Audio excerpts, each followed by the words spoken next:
pambansang wealth coach na si Ginoong Chinky Tan. Chinky, Happy New Year! Ano ba, kailan ba tayo magkakaroon ng maraming negosyo at pera?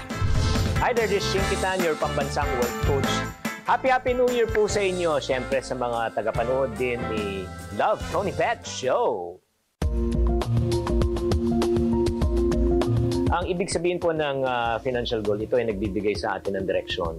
No? It's very important no, na kailangan po natin malaman kung saan tayo pupunta. Imagine mo na lumabas ka ng bahay na hindi mo alam saan ka pupunta.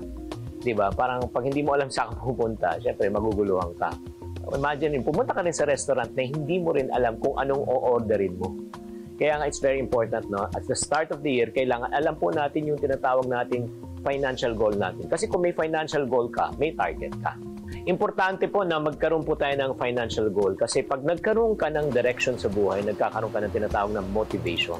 Alam mo, importante yung, yung kahit na minsan may mga araw na ayaw natin gumising at ayaw natin pumasok sa trabaho, pero may magpupush pa rin sa'yo. Yan yung motivation mo. Halimbawa, ang financial goal mo ay makalabas sa utang. Siyempre, ang goal mo talaga, gagawa ka talaga ng paraan para mabayaran ng utang. Financial goal mo ba ay matulungan mo ang iyong mga kamag-anak, ang mga mahal mo sa buhay, ang mga magulang mo. Kahit na pagod ng katawang mong lupa, pero kung may motivation ka, babangon ka.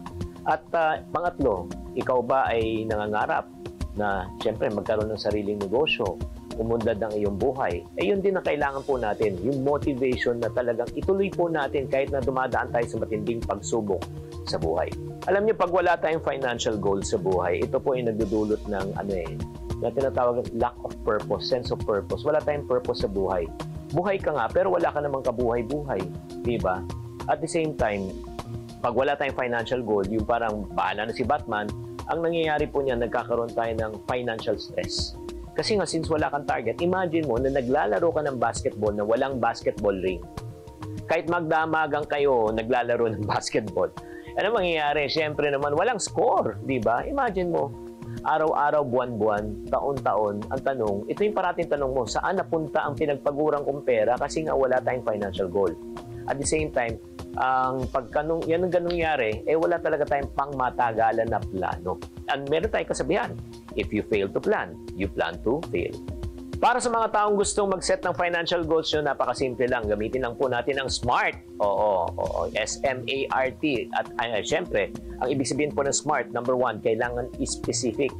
Ang goal po natin dapat detalyado. Like for example, gusto kong madagdagan ang income ko this 2024. Magkano?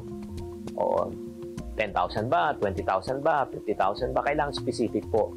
M, kailangan measurable. Nasusukat mo yan. Meron tayong tinatawag na short, medium, and long-term goal. Ang short-term natin, 1 to 5 years. Ang medium-term natin, 6 to 20 years. Long-term goal natin ay 20 years and above. And then, syempre, A, achievable. Mag-umpisa tayo sa maliit. Parang kung ikaw ay, di ba, tatakbo ng 100 meters, hindi mo maabot ang 100 meters agad. So, siguro 2 meters, 5 meters, 10 meters. Dapat yung kaya mo muna. Kung mag-uumpisa ka, kunyari may ipon goals ka sa buhay, mag-uumpisa ka sa barya. Diba? Kung meron kang negosyo goal sa buhay, mag-umpisa ka. Kahit ang puhunan mo 100, 200. Ito lang sabihin ko po sa inyo, kung hindi nyo kayang palaguin 100 nyo, huwag na kayong umasap. Kung meron na rin kayong 100,000, hindi nyo rin kayang palaguin yan.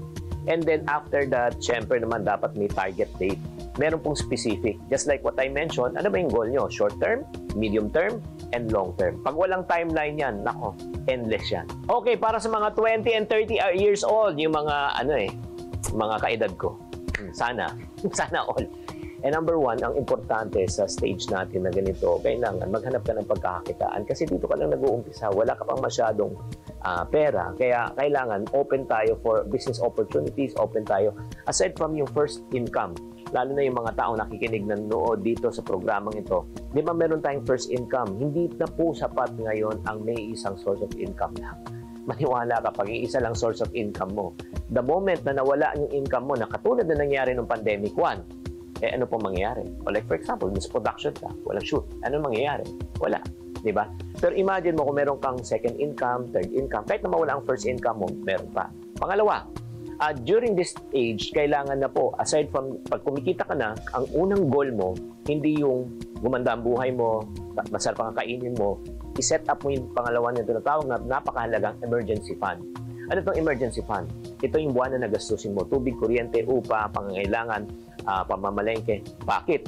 Just in case na mawala na ang trabaho, meron kang pondo na pwede kang itawid na hindi mo kailangan mangutang. At pangatlo, ito na pong age na siguro nag-iisip ka na gusto mo na magsimula at mabuhay na mag-isa. Dito na yung ika nga bubukod ka na. Kaya this is the age na kailangan mo ayusin. Para sa mga 30 and 40 years old naman, ito naman yung age na ikaw ay lalagay na sa gulo, hindi sa tahimik.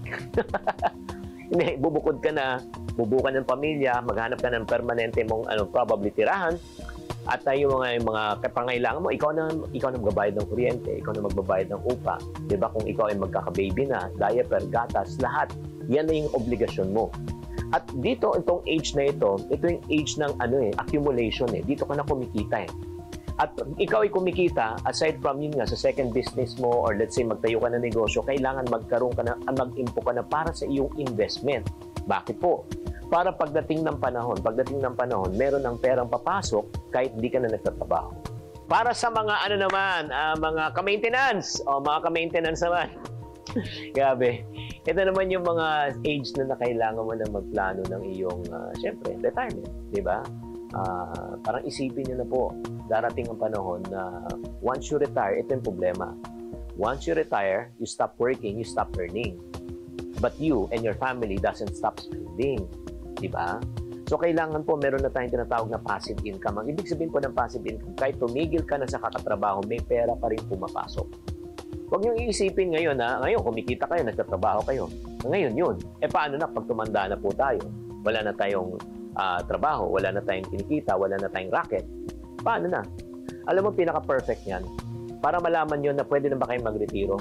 Noong March 2020, nung nag-lockdown ng 3 buwan, may pumapasok ba bang pera sa inyo? At pag ang sagot nyo ay may pumapasok pa rin pera kahit di ako nagtatrabaho, ibig sabihin, you are a good candidate to become a retiree already. Pero nung 3 months, na-stress ka, walang perang pumapasok, ibig sabihin, you cannot afford to retire so that you have to work for the rest of your life. Para sa mga taong gusto matutong mag-budget, napakahalaga po na kailangan po natin ilista. Ano ilista? Ilista po natin ang ating income, ilista po natin ang ating gastos. Bakit mo kailangan ilista yan, Chinky? Pwede bang i-memorize na lang yan? Ay naku, pag mi-memorize mo yan, taon-taon, ito yung tanong mo. Saan napunta ang kinita ko? The reason why hindi mo alam saan napunta ang kinita mo dahil hindi mo nililista, number 1, kung magkano kinikita mo, that's number 1. Number 2, hindi mo rin nililista kung magkano ginagastos mo buwan-buwan. Pero pag ikaw, seryoso ka talaga na matuto ka mag-budget, kailangan ilista mo. Bakit mo kailangan ilista? Simple lang po. Hindi ka pwedeng gumastos na higit pa sa iyong kinikita. You cannot spend the money that you do not have. Agree? Kasi pag ikaw ginagastos mo, yung pera na wala ka, anong next? Papasok ka na sa utang, mapipilitan ka na talaga i-charge sa credit card at talaga, ang buhay mo ay magiging ganito. Pag kulang, utang, bayad utang, kulang, utang, bayad utang, paikot-ikot siya. Pangalawa po, pag kayo po ay nililista na po natin ang ating gastusin, malalaman na po natin dito, ano po ang dito ang mga pangangailangan at alam po natin dito ang kagustuhan. Ang pangangailangan po, priority po natin, kagustuhan po natin, least priority po natin yan. At alam po natin, di ba, ang mga pangailangan, yung mga essential. At natutunan din po natin ng pandemic that lugaw is indeed essential. Di ba? Kaya nga, importante po, sa essential muna tayo bago tayo sa wants. At kung may sobra sa budget, ay doon na tayo sa wants. Yes, napakalaga na kailangan po ay specific po. Kasi alam nyo, ang bawat perang kinikita po natin ay may address. Ha? Ano ibig sabihin na address? Kuryente, tubig, upa, di ba? Load, di ba? Pamamalengke, allowance ng anak. Pag hindi mo nilagyan ng address yan, alam mo saan pupunta yan? Oo. Sa 11, 11, 12, 12, 1, 1, 2, 2, 3, 3, 4, 4, hanggang 12, 12. Doon yung pupunta. At panay add to cart mo, hindi mo naman check out. Bakit? Kasi wala kang budget. Hello po mga Kanet 25! Si Kuya Tony Pet po ito mula sa Love, Tony Pet and Everything. For more Love, Tony Pet and Everything updates, just click on our subscribe button and follow us on our Net25 social media pages at Net25 TV and at Net25 Entertainment Facebook. Magkita-kita po tayo!